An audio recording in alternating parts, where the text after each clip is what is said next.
पिछले एक साल में जो सबसे बड़ी चीज, जब तक कोरोना तो चलिए एक बीमारी के तौर पर हम देख रहे हैं, लेकिन जो सबसे बड़ी चीज जिसकी कोई कल्पना नहीं कर सकता था वो था कि आप लोगों ने धारा 370 को हटा दिया। कितनी धमकियां मिली थी कि अगर हाथ भी लगाया गया तो क्या से क्या हो जाएगा, लेकिन कश्मीर उसके बाद जला नहीं, शांत रहा। लेकिन आपको लगता है कि धारा 370 हटने के बाद अगर कुछ दिल आहत भी हुए थे वहां पर, मैं स्थानीय लोगों की बात कर रही हूँ, राजनीति के लिए, उनसे जुड़ गया है कनेक्शन, वापस तार जुड़ गए? पहली बात तो मैं ये कहना चाहूंगा, चाहे धारा 370 का प्रश्न हो, चाहे सिटीजनशिप अमेंडमेंट एक्ट का प्रश्न हो,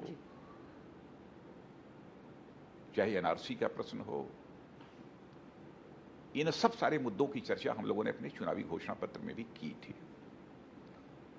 भारतीय जनता पार्टी यह मानती है कि चुनावी घोषणा पत्र में वही चीजें शामिल की जानी चाहिए जिन पर कि हम सरकार बनने के बाद अमल कर सकें, जिन्हें हम पूरा कर सकें, वही वादे करने चाहिए।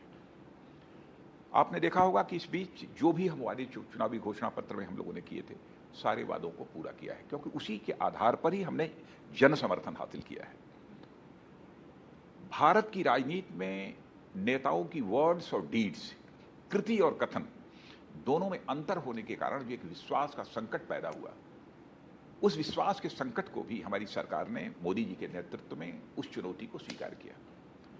हम भारत की राजनीति से उस विश्वास के संकट को समाप्त करना चाहते हैं, इसलिए जो कहा है वह सारी चीजें हमने पूरी की है। अब जहां तक जम्मू कश्मीर के डेवलपमेंट का प्रश्न है, मैं पूरे विश्वास के साथ कह सकता हूं कि हमारी सरकार पूरी तरह से कमिटेड है कि जम्मू कश्मीर का डेवलपमेंट तेजी के साथ होगा। अभी कुछ वैसे कभी भी इसके पहले भी जो 2014 से लेकर 2019 तक का जो कार्यकाल हम लोगों का रहा है, उसमें भी जम्मू कश्मीर के साथ कोई भेदभाव नहीं किया।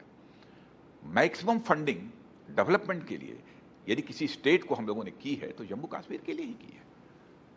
नहीं, पर क्या जमीन पर लोग इस बात पर यकीन कर रहे हैं? आप चूंकि संवाद भी करते रहते हैं, आप देखिए, बहुत सारे लोग यकीन भी करते हैं, लेकिन कुछ ऐसी ताकतें थीं जो गलतफहमी पैदा करने की बराबर उनकी द्वारा कोशिश की जाती रही है। बहुत सारे वहां पर युवा हैं जो राजनीति में आए हैं नया, क्योंकि वहां का पूरा पॉलिटिकल स्ट्रक्चर एक तरह से बदल, हालात बदलेंगे, हालात बदलेंगे कश्मीर का डेवलपमेंट तेजी के साथ होगा। तो पाकिस्तान को डर लग जाता है कि हालात अब बदलेंगे तो कहीं पीओके तक, और कश्मीर भविष्य में फिर से भारत का ही नहीं बल्कि विश्व के आकर्षण का एक केंद्र बनेगा। नहीं, सिर्फ जितना अभी हिस्सा यहाँ पर हम देख रहे हैं या जिस पर पाकिस्तान का अवैध कब्जा है वहां भी? पीओके का जहां तक प्रश्न है, वो तो हमारी संसद ने भी उस संबंध में प्रस्ताव पारित किया है कि पीओके तो ये भारत का हिस्सा है जी, मौसम तक बताना शुरू किया है। ये तो मानते ही हैं हम लोग।